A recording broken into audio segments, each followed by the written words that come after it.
Today's top story from the perspective of someone who's there. You are looking live. This just in. Not my beat. Our top story today is that we are just a couple days away from the NBA draft, where the Washington Wizards are slated to pick second. And there's a lot that could happen between now and then, and nobody would rather talk about it with than ESPN's NBA front office insider, Bobby Marks, who joins us again here on the show. Bobby, great to chat. How are you doing? I'm good. Thanks for having me. Always a pleasure to have you, especially this time of year. There's so much that could happen between now and Wednesday. What to you is the thing that is most interesting, whether it's something like a Paul George extension or trade, or some of the extensions that could get signed, some of the trades that get made, something with the actual picks themselves? Is there something that you were kind of waiting for a shoe to drop before we even get to Wednesday night? Yeah, it's like the buffet, right? What do I want to? Right. Do I want the salad first, or do I want to go somewhere else? Yeah, I think there's so many different storylines. I mean, certainly we could start with the draft. How wide open it is. Is it Zacharrie Risarche at 1? Is it Donovan Clingan at 1? Who's going to fall? I won't say fall, but who's going to be picking? Who's going to be at number 2? Where the Wizards are here? I think that's the biggest thing, that we're not in a situation where it's Victor's a lock at 1, or even the year before when we had Ben Caro and Chet Holmgren and Jalen Green and Evan Mobley and that group of guys also. So I think how wide open this year's draft is, how little separation there is from some of the players in the top 4, top 5. How little separation there is probably for guys in the 20s, where the Wizards are with that later first round pick here. The ability to, if you're, Washington, do you move up at 26? Do you stay pat? Do you move out? So I think there's that way you can look at it. I think free agency, the ability that you can start negotiating with your own free agents after the finals started, which was last week, is an intriguing subplot, because, we're waiting to see what happens with Paul George, who controls a lot of things in free agency, whether the ability to extend with the Clippers, which has not happened, the ability to go out and become a free agent. Is there a trade in place here for him? So definitely a lot of different storylines. And then you mentioned the extension guys. I mean, this is an historic class of players that are extension eligible, whether it be Donovan Mitchell or Brandon Ingram or Jalen Brunson, Embiid, Durant, Curry. I mean, the list goes on and on as far as players that can sign long-term contracts. So I think what's so interesting about that, Bobby, is I feel like in a lot of years, something happens during the playoffs where we go, oh, well, that team's now definitely changing something, or that changes the way that we see the league because a team wins a title doing something that you're like, oh, God, the rest of the league's got to react to that. Am I wrong that it doesn't feel like that happened this year? Not that there's not going to be stuff that happens. Obviously, we have eyes on teams like Phoenix. You mentioned the Durant extension potential. But, it doesn't feel like there was maybe that seismic shift this year where we're waiting for a bunch of bombs to go off, even if we know you just laid out all the bombs that could go off. No, I mean, I think Minnesota loses in the conference finals. Am I expecting them to trade Karl Anthony Towns? No. I mean, Denver loses in the second round. I think that roster comes back in whole. Does New Orleans with Brandon Ingram maybe get to a point where they can't work out an extension and go in a different direction? Possibly. I think the same with Cleveland with Donovan Mitchell. I think the likelihood is that he probably does extend long term. But you're right. I mean, there's usually the playoffs kind of, it makes a team think about, wait, we got to change the parts of our roster. Maybe there's a player that gets unhappy. I guess Chicago might be the closest to that, a team that lost in the play-in. We saw it last week with the Josh Giddey, Alex Caruso trade. Zach LaVine we'll hear about his name again. DeMar DeRozan's a free agent, Patrick Williams, guys like that. So I don't see a team, trying to kind of shake up what they have. Boston's the gold standard, but trying to build your roster like Boston in this economic age of this new CBA and spending and restrictions here, I think if you're trying to mirror what they're doing, I think you're going to get yourself in trouble. Which, by the way, is kind of how we saw the last mini dynasty in the NBA, was the CBA change and the way the Warriors lucked into things with Steph's extension and obviously the cap boom, and they're able to sign KD and a million things happen. So the Celtics sitting pretty, but they also know how hard it is to win because they just won their first, not their third, despite how good they've been. If you look at the Wizards side of this, though, Bobby, they have the second pick. They have that later first, which they could go any direction with. But they also have some cap space and a couple of players that I think if I was a contender, I'd be interested in. Do the Wizards have a chance to be, now obviously not a player in terms of like, wow, they could make 3 moves and be a contender next year, but a crucial pivot point maybe for other teams to acquire things they want in the short term that could set up the Wizards better in the long term? Yeah, Tim Bontemps and I wrote an article kind of laying out all these apron restrictions on these high-spending teams and the decisions they have to face.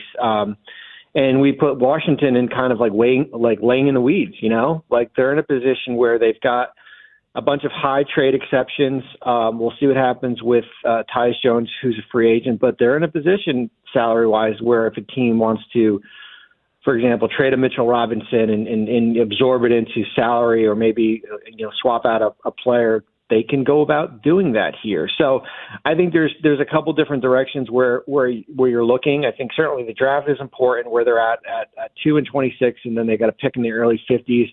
I think they'll get a really good player at number 2. I think if they stay at 26, they can get a good player at 26 too. Koulibaly, another year of development for him. You've got some stability at head coach. I think with Michael Winger and Will Dawkins, they have a better understanding as far as where this roster is, kind of who fits and maybe who doesn't.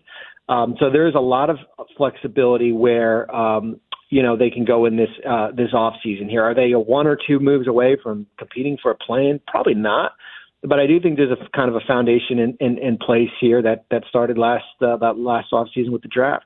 Bobby Marks, ESPN NBA front office insider, with us here on the Hoffman Show. One thing that I found very interesting, Bobby, in reading mock drafts and other articles about the Wizards is people mention Tyus, of course, he's a free agent, and Jordan Poole is just kind of this forgotten guy, and he quietly had an excellent final 6 weeks of the season. Mm-hmm. It's like everyone got their memes and their jokes off because, my God, it was awful and meme-worthy the first 3, 4, and 5 months of the season.